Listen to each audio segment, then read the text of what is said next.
Why do our wives have 50 Yankee candles that each last a year? Stowaway at 35,000 feet? Stop texting and talking, holding your cell phones when you're driving. Holiday stress. All of this and more. Next on Cabin Pressure with Sean and G. Prepare for takeoff.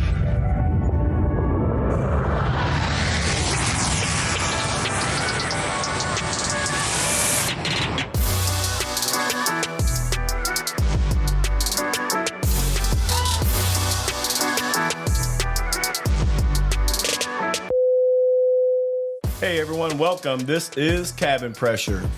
So what's been going on this week, brother? Hey, we have been just laying around trying to get this knee back in order. You know, the slow process of healing is some bullshit. Yeah, but you're up about moving around. Yeah, I'm past the stage of like walking around with crutches, and I think I had 2 days of a cane, and that was some bullshit right there. I'm going to tell you right now. I feel for those people that have canes, because here's my problem: when you set a cane down, it always falls down. Like it falls on a ball. It doesn't matter where you gotta set pick that it. shit up now. Or, you try to put it in the corner, try to keep it from falling down. Like you can't like just set it down. Like if it's just you need that 4-prong, cane type of thing. That's why those older people with the 4 prongs are smart, because some of it stays up. So this, you don't have a 4-prong. No, I don't have a 4-prong. You haven't got that smart yet. Right. This is the beginning stage, dude. This is it. But now I've got some experience for later in life. Right? Hey, but you're up moving around, so that's the main thing. Yeah. I know you've been watching something. What have you been watching? Dude, I got the new show right now is Landman. Billy Bob Thornton is in Landman. It is it is the next. Actually, you know what? I think you are gonna really like it because of Yellowstone, because it's got that kind of like Yellowstone vibe to it, but it's all dealing with oil fields and all the stuff down in Texas. So you got all these Texas guys in there, and they're all a bunch of smart ass one-liners and all this stuff happening. These roughnecks out there. It is absolutely hilarious, but at the same time, there's lots of like serious drama in the whole show and stuff. Check out Landman. But he plays some of those roles, right? That are kind of off the wall. Yeah. I mean, Billy Bob Thornton, I think, is like the sarcastic actor, right? I mean, every show that you've seen him in, every freaking it doesn't matter what. Yeah, it doesn't matter what role he is in. He's always got that heavy sarcasm that's just over the top funny. But yeah, man, check that out. That's my new show. That's what I've been laying around in and all that stuff. I'm definitely going to have to check that out, but we can't again talk about Yellowstone because you still haven't watched it. Hey, first of all, you're putting this stuff on me. I'm putting it on you. It's not me. The wife is holding shows hostage. Then you need to get her motivated. You need to get in there and watch the show. I think I need help with this. Isn't it like we need to like peer pressure 2 different persons? She does this to me all the time. Like I'll have TV shows and movies and stuff. I mean, she'll hold them hostage. Like, don't watch that without me. You can't watch it. This is our show, And so then it's like years. So did she watch Landman? Yeah. Well, you weren't hostage on that? I know. Well, this is the thing. When you get a new show and she'll go in and she'll be like, okay, let's just binge watch this, because Landman is like a weekly series. It comes out I don't know which day it comes out on, but it's still in the process of being, made. But there's, I want to say probably 6-7 episodes out right now. So take a damn minute and watch Yellowstone. Yeah. So we can talk about Yellowstone. We'll get to Landman later on, but we're going to talk about Yellowstone. Hey, the one thing that I always say about our podcast is that we never run out of things to say. Did you see that attempted hijacking? Oh my gosh. Where was this? It was, they were going to Tijuana. Tijuana? Yep.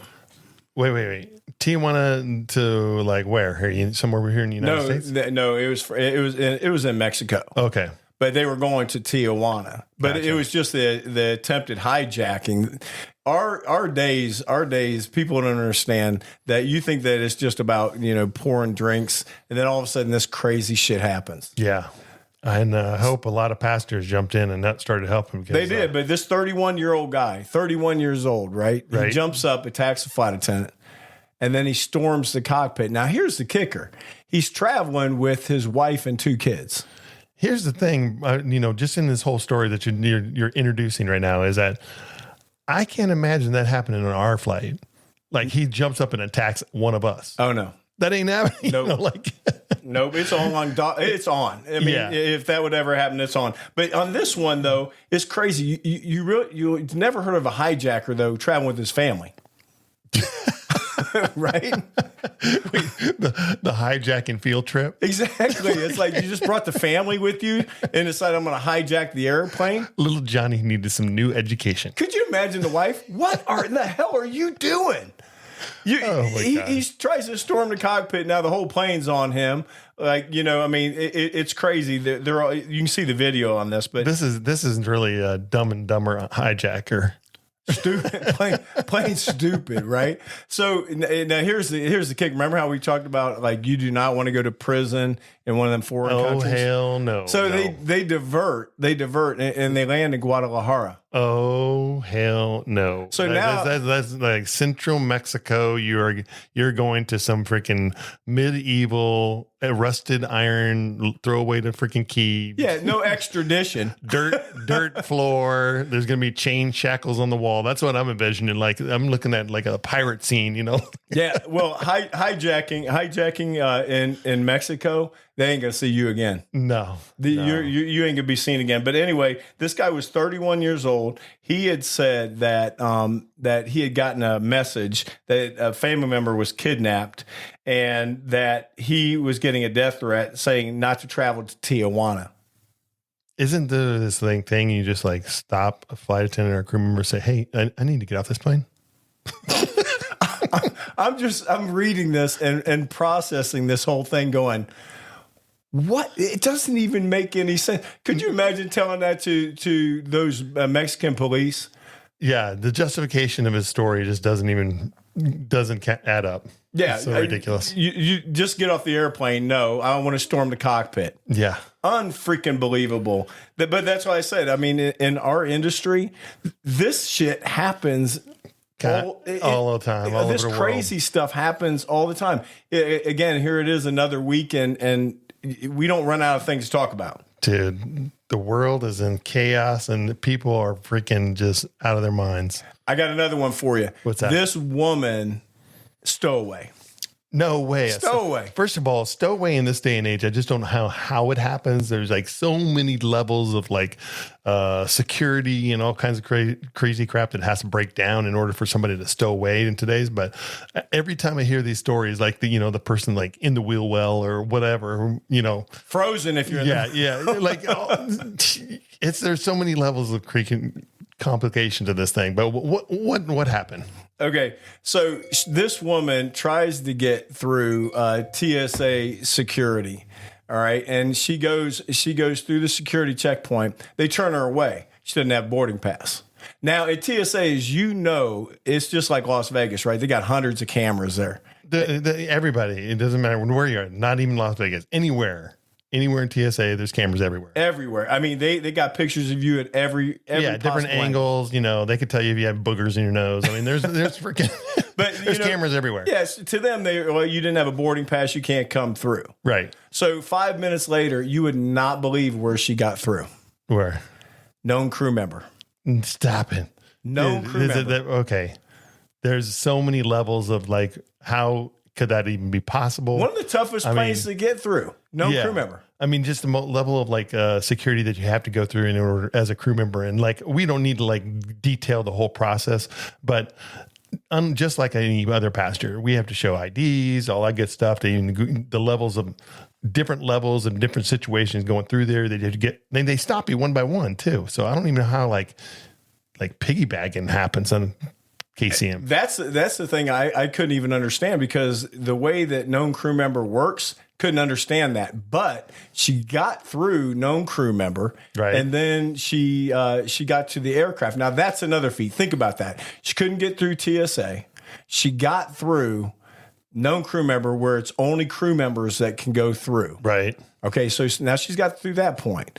Though she got to the gate, now she's got to get on the airplane, in which they have to scan her boarding pass. How do you do that? So what she did was she piggybacked with a family. They had no idea. They had no clue. She got right in the middle of them. Yeah, I mean, there's so much chaos going on. I mean, like that right there, that little like, target point of this, the whole story is like that I can actually see possible, like people getting on the wrong planes. There's too much chaos going on in the boarding, scanning the boarding passes, because every airport doesn't have like the technology of some of the other airports where you're scanning, your tickets and all that stuff. But yeah, at that point I could see there's a slight possibility of, somebody piggybacking onto the plane like that. Yeah, and she gets on, and then she's going on. This family had no clue. Nobody does, really. Sure. She's just getting on the airplane, but then she gets on, and then she didn't have a seat, right? So she goes to the lavatory. So she's waiting to see where the empty seat is, or where there's an empty seat where she can kind of like slide in in the last part of the boarding procedure. But there wasn't any seats. So then what she was doing was when the flight attendant came to knock on the door, she'd been in there so long, she just left, and then she went to another lavatory. Oh, geez. So this is on a wide body too. Yeah. Right. And she was going to Paris from New York. So she was jumping from lab to lab. That's how they figured it out, because she was going from lavatory to lavatory. Oh, wow. So then the cockpit got involved, and they didn't let any of the passengers know yet, but the crew knew that something was wrong, and they were having the aircraft met by the police. So she got on the aircraft, managed to outwit the crew, whatever, be stowed away in a lavatory. And then, well, they were already in. They kind of figured it out, but they weren't going to let everybody else know, because they didn't know the whole situation yet. So kind of smart in a way, really, because you don't know what your situation is. Right, of course. But I mean, I'm just trying to get a picture of like, so she's on to her destination where you said Paris, right? She's going to Paris. So she gets to Paris, and the crew has the police meet the airplane. Right. So they come on, they take her into custody, and she's not allowed to be there, as you know. Yeah. Unlike our borders right now. you want to go there, right? They're going to bounce your ass right out of there. They're going to literally put you on the net flight. With two little guards on each side. There's going to be two guys on both sides of you, and they're going to march your ass right onto that plane, and you're going to be sent back to the United States. Well, that's funny that you said that, because they actually showed a picture of her in a center seat with her little cap on, and there was two security guys, one on each side of her, sitting there and going, "You're getting a personal escort back to the U.S." Yeah. So yeah, they escort her back, and then she's met by the police there, and now she's probably looking at probably about 5 years in prison. Yeah, or more maybe. Who knows? I have no idea what the penalties are for all that stuff, but that's some bullshit. It's crazy. It's crazy, isn't it? I mean, just the levels of like of security breakdown and stuff, like the investigation that's going to happen afterward, the TSA and FAA and everybody involved, all the airlines, and that's just kind of nightmare to me. One that I don't even want to be involved with. Well, the nightmare has just started for everybody that let her get on the plane, because they got videos. That's what I'm saying. Like too. Every person that touched her, like this is going to go on for a little while, but. Yeah, that's some bullshit. It is, but hey, it's really a bunch of bullshit. What's that? I cannot stand people that drive with their cell phones. Dude, I'm gonna now you're pushing a button for me, because people using this cell phone, and we live in a state right now that it's illegal to use your cell phone driving. Okay. But there's no enforcement. You're not exactly right about that. Let me tell you why. Because my son. Yeah. All right. Perfect example. He was at the gas station. All right. He was putting a destination in his phone. All right. As he came out, he had his phone in his hand, getting ready to put it into the holder. Right. For the destination. Pulled right over. Really? Yep. Cop was standing right there. He pulled him right over. Now, he was telling him exactly what he was doing. Yeah. And he gave him a ticket for being on the cell phone. Now, when he went to court, he had proof that he didn't use any cellular. He didn't call anybody, wasn't texting anybody. He had it all. We had all the information. Right. Do you know what they end up having to do? No contest. So you still got to pay. Oh yeah, they like reduce the fine or whatever, but you still got to pay. You still got to pay. Been there, done that. Yeah, still got to Not pay. with a cell phone. This is a speeding ticket in past years, but yeah, they're still going to make you pay. But you know the ones that don't get caught, Sean? Now he was going like 4 miles an hour. Right. So he could see him. You know when they don't get caught? The ones that are on the freaking interstate. Oh yeah, that are swerving down the highway. You literally like want to zip by them just to get away because you think they're going to hit you. Yeah, I mean, everybody in the world has seen this over and over. I mean, it's bullshit. What started this rant though was, last week whenever I was coming home, me and your wife were actually flying together. Yeah, and we were on the way back, and we watched this car start swerving. Yeah. And she looked at me and I was like, what in the hell is his problem? And so I got in the far left lane. He's in the right lane. So as we're coming by, we looked at him. He had taken his cell phone, set it in the middle of his window in front of his steering wheel, making a TikTok video or some kind of shit as he's driving. And he's swerving all over the road as he's doing this stupid video. People are so stupid. I mean, it takes a split second. Boom, and you'd be dead. I mean, it's just like, I mean, the number of accidents and all that stuff that happen with cell phones, it's like, it's scary. But going back to this enforcement thing that you were talking about, you're the first person I've ever heard of ever get a ticket in our state, like for a cell phone. I've never seen anybody you pulled over for it. I've never seen, or I'm not hearing about it like as much as I do in other states. I will tell you, like, I know my cousin that's out in California and they enforce the freaking cell phone thing. Like it's for real. I mean, they got people like spotters and like, sniper can't like lenses, like trying to look for you if you're, and they'll pull them over. They'll be like, they'll have those like speed stops instead of speed stops. It's like cellular stops. But yeah, it's crazy. I mean, there just needs to be more. I think our technology today with all like AI and all that stuff coming into play. I mean, there needs to be more enforcement with our responsibility put on the phone companies to say, you need to have some type of restrictions on these phone use on your, some of that slowly coming into the technology on our phones, but they're not doing that good of a job. I mean, as far as I'm concerned. Yeah, but it doesn't even make any sense for a person on a phone, even if you don't have a newer car that it actually goes through your car to talk. Bluetooth or Wi-Fi or whatever. Yeah, even if you don't have that, you can buy a device that plugs into your lighter that you can do it through the radio. Oh yeah, you can do it. Yeah, there's lots of ways to do it, whether you have an old or new car. There's absolutely no excuse. So because of that, 14% of all fatal crashes is because of cell phones. Believe it. 14%. I think that's kind of low, but okay. Okay. Yeah. But, yeah. I mean, I know that, but one point, but see the accidents, there's a difference between there's certain crashes and stuff, fatal crashes, right? 14%, but 1.6 million accidents per year because of texting. Oh yeah. Now that sounds right. Like 1.6 million accidents because of this, and 14% of those are fatal. Yeah. And then they want you to feel sorry for the person texting, but your family member is dead. No, dude. No. That's not me. It's part of it, right? It's part of like a privilege of driving to be smart enough to realize don't do this shit. Yeah. Because you could die from it. You look down 1 second, next thing you know, somebody in front of you is braking and you're completely cut in half because the semi's in front of you. Yeah. I'm interested, in another interesting aspect to this is like the insurance companies. Like, I think the insurance company is going to start getting pretty stringent about this. Like you get fined for this, or you get pulled over, or the accident's caused by this. Like your liability in your insurance is going to go skyrocketing. Like they're going to have to like hold people more accountable to it.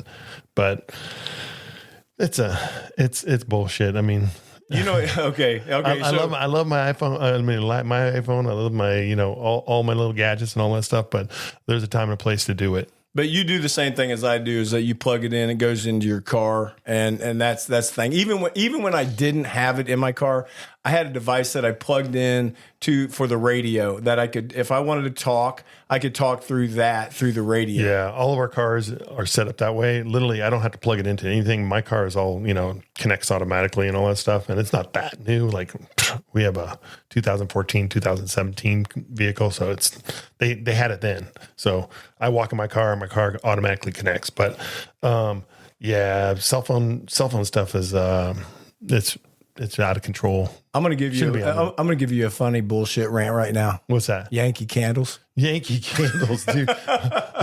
Okay, now you're getting into the next rant here. The holiday season and Yankee Candles.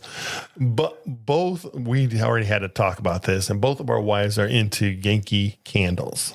And my wife... The Yankee Candle Company is here. Yeah, I mean... we should have stock in the damn thing. I mean, we have so many Yankee Candles in our house. It's unbelievable. And they get them by these little coupons during holiday, buy one, get one free. And these candles that they buy are those tiny, big ass monster candles. Yeah, they're big, giant monster candles. And I will tell you this, Yankee Candles and any candles that are in that same type of format where the candle's in a glass jar that has a cover to it, one of the safest candles you could ever buy. I mean, totally respect how they're done and all this stuff. Better than just a normal candle that drips everywhere. It's all contained. But back to our point, those candles will last like a year, And how many candles you got in your house? This is actually a funny rant. It's not even a bad thing, but it's actually a funny rant. I couldn't even tell you how many. We were just discussing this because whenever I walked in, I was like, oh, hell, that's Yankee Candle.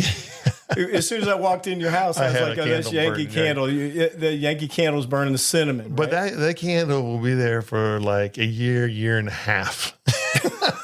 Well, yeah. I mean, I don't burn candles on a constant basis and everything because one, they're not that good for your HVC system in your house and all that stuff. But at the same time, just that's not my whole vibe and all that stuff. But I have I don't know, it feels like I have 50 of those candles in here that, I mean, I could probably last into my next, here's 2 generations of my family. Here's the funny shit though. Okay. Right. I put that, the real pine, all over the house. It's got, it's draped through the house, but when you walk in, it smells like pine.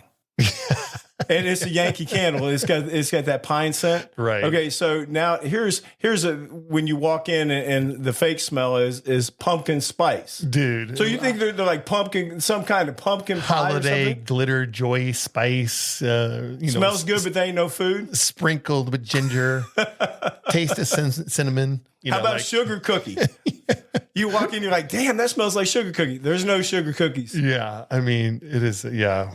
I'm like, both of our wives go overboard with the Yankee Candles. I had to say that just because when I walked in, he had Yankee Candle burning, and that just reminds me of the whole storage area that I have full of Yankee Candles. Well, then now that we're on the holiday rant, man, one of the things about holidays, don't get me wrong now, I am not a Scrooge. I am not the Grinch. I want to be the guy that, I love getting together with my family during the holidays and all that stuff. But I'm telling you, the stress level of the holidays that puts on my wife was going out of her mind last week because, okay, here, I'm going to paint this picture for you. She's a pilot. She has some training coming up, which is stress in itself. Everybody that's in industry knows that you got to go to training. Doesn't matter what job you do, it's stress, but it's right during the holiday season, which she's got scheduled.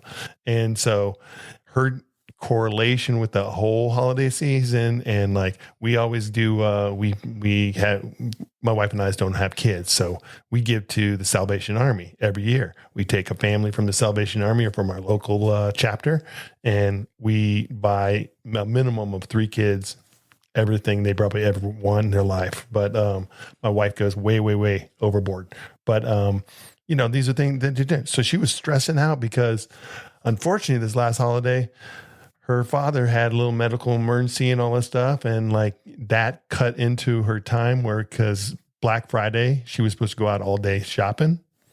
So she was losing her shit. Like she came back home. She's like, I don't know when I'm going to shop for these kids. When am I going to do this? I don't know. I'm going to have to call in sick for work. I'm like, oh, wait. Time out.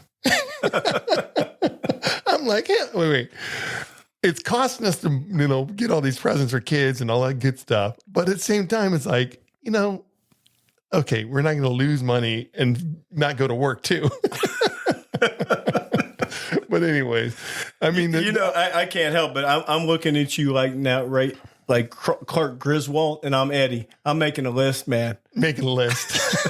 I figure since you're out there, you might as well pick me of a few things. Yeah, make a list.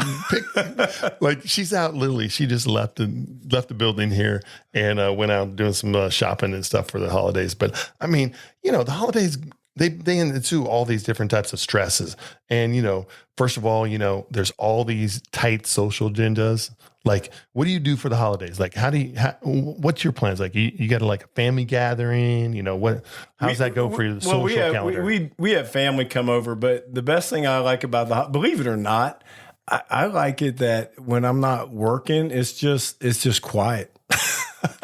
I know everybody has their families and everything, but you know me, I'm working all the time. I'm around people. I'm doing the best thing is when I wake up and, everything's done in the house now. So it's all Christmassy and stuff like that. Right. But there's just me and Gemma's up having coffee. So it is. I absolutely love that quiet, man.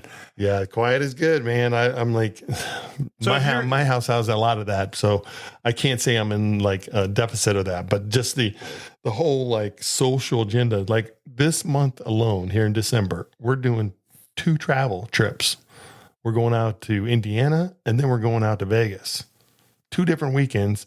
In the whole mix of, the holiday season there, Christmas and Christmas Eve and then New Year's. I mean, we've got 2 trips planned into this. So she is stressed. I would be too, because your gimp ass is going to be in the car saying you have to pull over because I have to stretch. No. We've gotten, I'm a little bit farther behind on that. I mean, not behind, but further along than that. I can go a little bit further than a couple hours. So. You remember that on that Vegas flight when you got to get up and start walking around? Dude, we already bought tickets. We're like, that's one of my big things of this whole thing. Like she gets so stressed out about all this stuff because we're going to be transporting presents. We're going to be all this stuff that's going to be happening. So she's the whole logistics of it's happening. But, certain areas where we can de-stress, we already bought those tickets. Those tickets I don't have to worry about standby tickets and all that stuff. We're going to get there. We're going to get back, whatever. You're talking about Vegas, and it just brings me into, when you're flying out to the West Coast, you look out in the middle of the desert. You ever seen those 3 lights out there? Oh, yeah. We've talked about that before. Those big, they look like blinding mirrors that are shining at you from the ground. Yeah. I always like to, whenever I see something, I like to just bring it to everybody who listens. And this actually, I've always seen this and I started wondering what this was. So I started doing a lot of research on it. This is a solar plant. Did you know that? It's called Ivanpah. Ivanpah. No, I didn't know the name of it. I mean, I've seen those things so many times, and that's we were talking about Area 57, 57, right? 51. 51. What number? 57, 51. It's 50 something. It's something. The alien nation out there. It's close to that too. So I'd seen it before, never really really researched into it and all that. So, tell me about it. Flying out there, we talk about this all the time about with, as far as the green and everything is in our world and the way people are. And don't get me wrong, I'm all for that. I'm about saving our planet, doing things that we need to do, recycling, and not just waste. But this place is actually really interesting because these are 3 huge towers. It's a solar facility that it's these mirrored that are basically each one of these mirrors is size of a garage door basically, and they face towards this large mirror. Now what they do is it takes concentrated sunlight and it pushes it through this boiler that creates steam that goes into this generator that creates electricity. And I mean, that part of it is truly amazing. So it's getting hot as hell. I mean, 900 degrees, Sean. Wow. 900 degrees. Now, when Isn't there a pizza place called 900 Degrees? I know in Vegas there is one. 900 Degrees is a really good spot. But anyways, but this place is actually in Nevada. It's in the Nevada. It's actually on the border of California and Nevada. Okay. And what it does is it provides a lot of electricity for a lot of homes. But again, going back to the green part of this, so they talk about how important this solar is, and they have these videos, and you want to take a look at this thing. Is they have these little puffs of smoke all over this facility, that area. Yeah, and when you're looking at it, these little puffs of smoke, you know what that is? Birds and bugs. Yeah. Well, what it is that this solar plant attracts insects, and the insects go in there, and then the birds go after the insects. So the birds fly into this 900 degree oven, and their wings burn off. It's absolutely, it's unbelievable. Wow. I mean, it's sad when you're thinking about it. So we think about the part of it that it creates electricity, as clean electricity. But what about the animals that you're killing? Yeah, the residual effect of the whole system is actually hurting a whole entire population of animals that we don't. I wonder if they've even done statistics on like what type of birds are actually out there, because it's in the Mohawk Desert, right? Right. Yeah. And so, I mean, there's not a lot of birds out in the desert, but still, I mean, there are birds out there. You'd be amazed at how many of them actually are fried. It's unbelievable though that we look at one aspect of this, and they're trying to come up with ideas to basically stop this. But see, they don't want to talk about that. They just talk about the solar energy that it creates. It goes back to the windmills. We talk about that all the time, right? When we're flying out there, we see these big wind valleys, and you might not see this, but me and Sean sees this from the skies. Yeah. You see these wind farms out in the middle of nowhere. Yeah, they're all sitting out there and everything, but people don't realize like what it goes into this whole production of this stuff. Like, I'm all for renewable energy. I'm all for clean energy, all that stuff, but it takes an amazing amount of non-clean energy to make those clean energy things. People don't realize that. Like, everything that goes into the materials and the manufacturing of these turbines and all and keeping them up, it's all made of oil, concrete, like all this materials that people don't realize. Like, you have to get trucks and stuff in there, all these crews in there that are in the remote areas that have a carbon footprint, all this stuff. But I mean, there's this residual effect to some of the things that are happening with the turbines. Like, turbines kill birds too, right? Over 100,000 a year. That's the other thing too. Over 100,000 birds a year. And it's funny, you were just sitting there saying about that too. So does the oil just stay in there, or do they have to replace it? Oh, no. I mean, each one of those turbines, they require oil to even run. I mean, like, you can't, like, this isn't something like, hey, we're going to shut down the oil industry and have just these turbines running, because they can't run without the oil. We're still going to need oil. So they got truck oil in. Yeah, you got to truck oil out. Right. Gas. Manufacture, all these, crews, gas, all that stuff to do it. The freaking footprint that they're doing on each one of those things is like, I don't know, 400 foot pads of 12 foot deep concrete that these things sit on.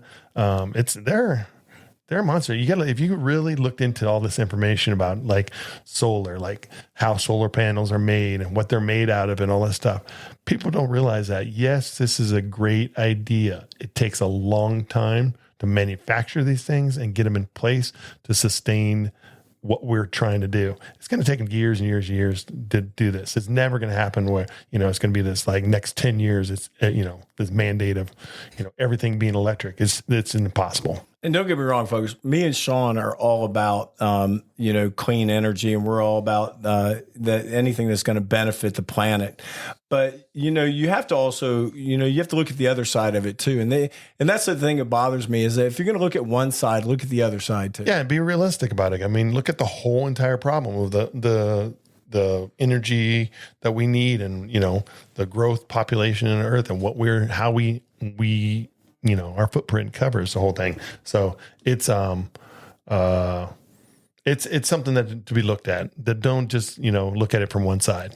Is basically what we're saying. Yeah, and if you get time, look at this. It's actually pretty cool. If you look it up, you can actually see some videos on YouTube about Ivanpah. It's really a very cool facility, and how it does generate a lot of electricity and energy. But again, you have to look at the other side of it. I got to tell you something, though. The other day I was looking at this one video, and this one thing popped up. And it was an old video, well, not an old video, older one, of Janet Jackson. Of Janet. Wow. We're like way off here. We're like went from energy to Janet Jackson. I had to tell you this because it was actually pretty funny. What was she doing now? Wardrobe malfunction? What were you looking at? Well, I had to get this in because you know how you went to the Tay-Tay concert. Sure. Okay, so I had to throw this in because of that. Okay. All right. So Janet Jackson was in Hawaii in this live concert, and she had this video out there, and I'd just seen it. Now I go back to thinking of little Janet, right? Penny. Yeah. From Good Times, right? Little Penny from Good Times. Went to Rhythm Nation, did all this other stuff. She's all grown up and very adult. Man, her show in Hawaii, they showed this video, and it was so sexual. I was like, there ain't no way in hell a kid would be at that concert. You know what? Here's the crazy thing. I went to that show. Not in Hawaii, but I went to her show, that tour. Was a dude strapped onto that? Yeah, like she brings some dude from the audience and like strapped him onto this board. And I can't remember like how many years ago this tour was, but I was of the age of that. I was dreaming of being that guy on that strapped on. I bet you Tay-Tay didn't strap anybody on no board. No, Tay-Tay not strapping people and doing anything. Tay-Tay, what she did in her audience was very wholesome. Like she brought a little girl up and, gave her hat and things like that. It was very cute and very honest, but it's nothing like Janet Jackson jumping on top of this dude and, gyrating. Man, that thing was singing. That thing was crazy. She was very, it was very sexual. Let's put it that way. But I had to throw that in there just because your Tay-Tay concert. But anyway, hey, look, I'd also say this. But I will say this. There's probably many men out there that wouldn't mind that Tay-Tay would do that. Like they wouldn't mind her Tay-Tay like getting a little they'll stand in a line more for Janet than they would for Tay-Tay. It would be a new era. They couldn't imagine Tay-Tay doing that, man. Tay-Tay, the risque area. Who knows? It might be next. I doubt it. But hey, I also seen this actually cool little restaurant bar that was just opening up in Phoenix. What's that? It's called Carry On. Carry On. What's it? A bar called Carry On. What would that be about? It was like a 70s airplane inspired cocktail bar. Oh, that's cool. Like a theme bar, like the whole experience, going to the bar and you're doing some type of experience. There's a lot of bars out there that have like those different, themes and experiences. So this is like a 70s aircraft. You got to book a ticket. Really? Yeah, you got to book a ticket. I mean, you to actually go on there, you have to book a ticket, and they have a certain amount of time you get to go in there and experience this. But it's actually a really cool. I mean, it's something different. I mean, it's not something you go to all the time, I guess. But actually, when I was looking at it, I was like, oh, that'd be kind of cool that, you're going out there for a night, or you going out before you go out to dinner or something like that. Yeah. So the bar looks like the inside of a old aircraft, and I'm sure the people there are all served by the captain. Yeah, they're served by the crews and stuff. Yeah. First of all, nobody in this world wants the captain to serve you. Nobody.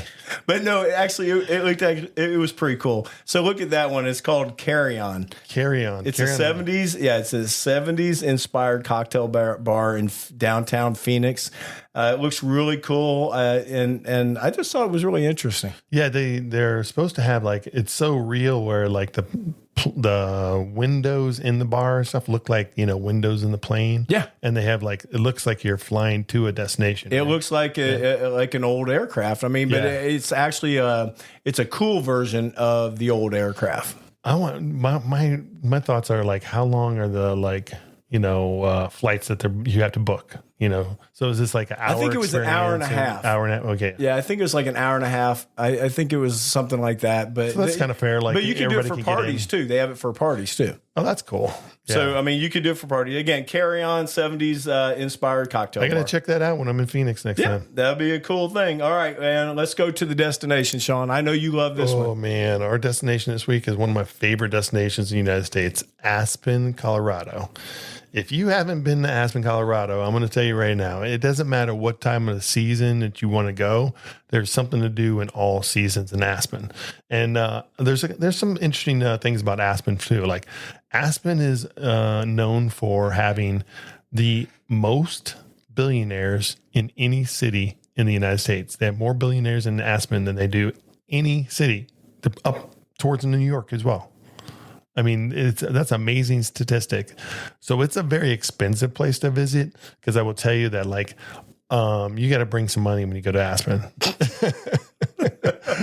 I've only been to Aspen once. Yeah. I mean, you got to bring some money when you go to Aspen because it is not cheap. It is very Hollywood, all that stuff that, there's a bunch of billionaires there. So the good thing about this is that the food there, out of this world. There are so many restaurants, so many good places to eat, but my number one place to go, and I'm telling you, if I'm there for a week, I'm hitting this place like 3 times for that week for sure. I mean, there's no way I'm not going to be eating at this place.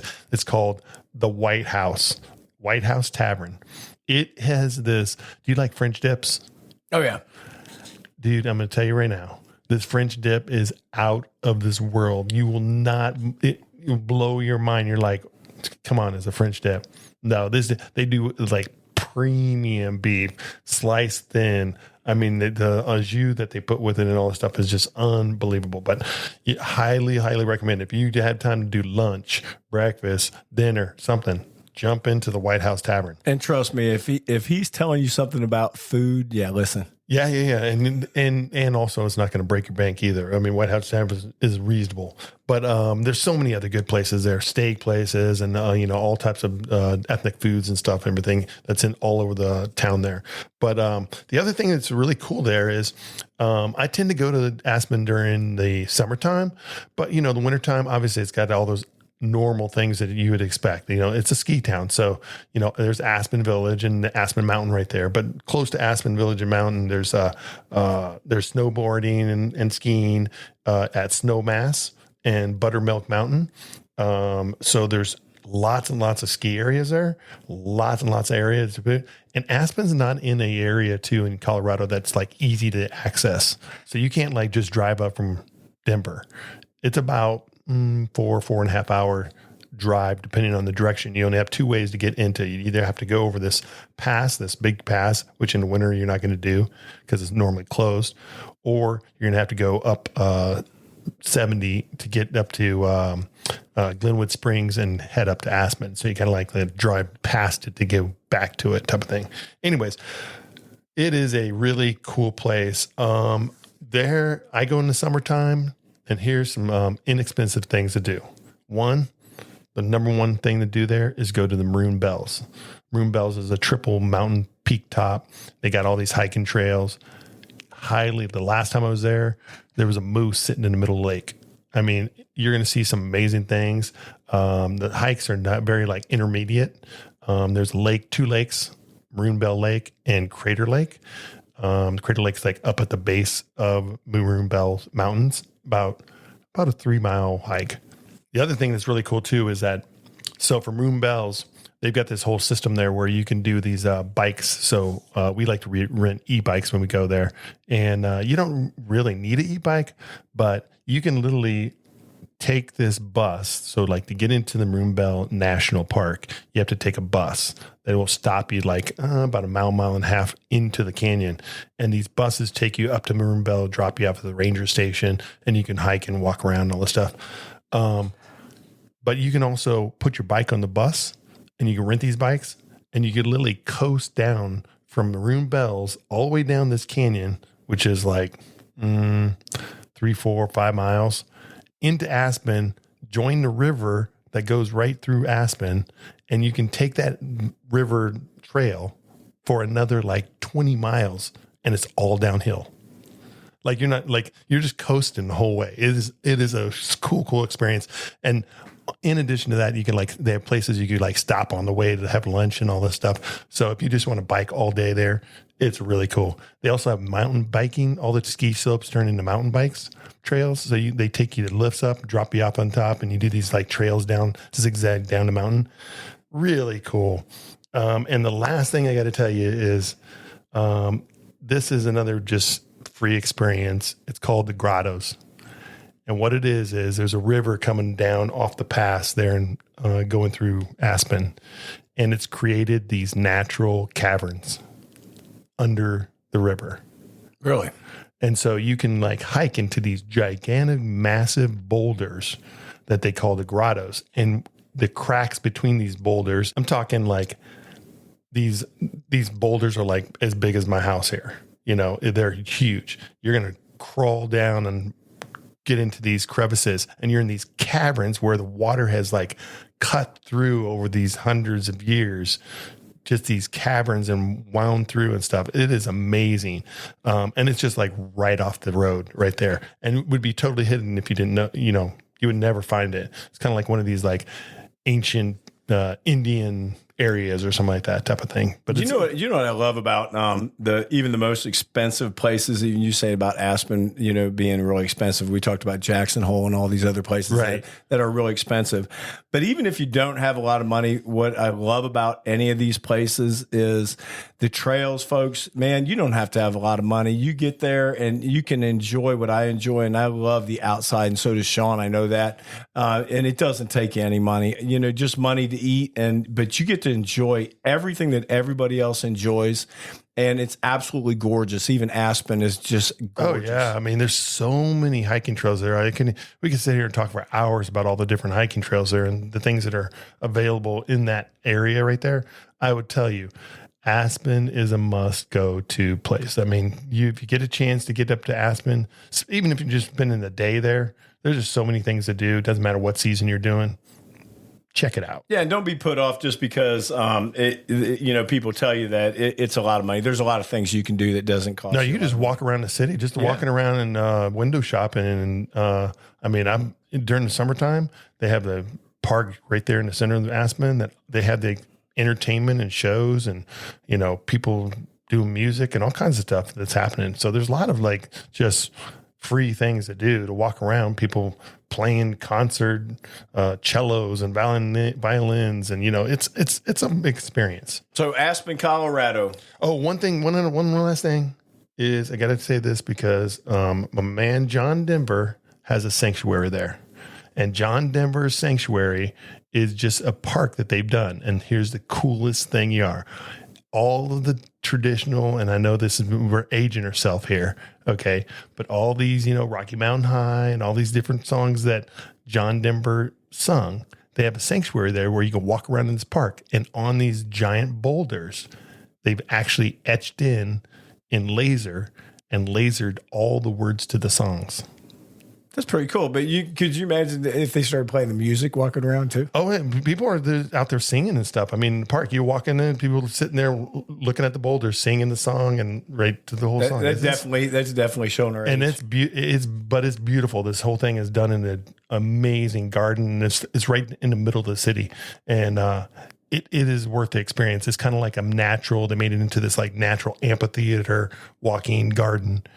Check it out. It's really nice. All right. Aspen, Colorado, folks. Now, quote for this week. The struggle you're in today is developing the strength you need for tomorrow. Don't give up. Don't give up. Don't give up. All right, guys. Hey, it was a great time today. Had a great time talking. Hope you guys have a great week. Look forward to next week. Yeah, I hope everybody doesn't don't stress out. I know it's the holiday time. Try to keep those stress levels as low as possible. We'll be looking forward to talking to you next time. We're gonna have more to talk about next week. It's getting closer to the holiday. There's gonna be some crazy shit happening. Oh yeah, holiday crap is gonna be happening. There's gonna be crazy shit. Anyway, you guys have a great week, and we will see you next time on Cabin Pressure. All right. Thank you for listening to Cabin Pressure with Sean and G. Be sure to follow us on Facebook and Instagram. Then share us with just one friend. Now go out and live a happier, healthier, and more productive life.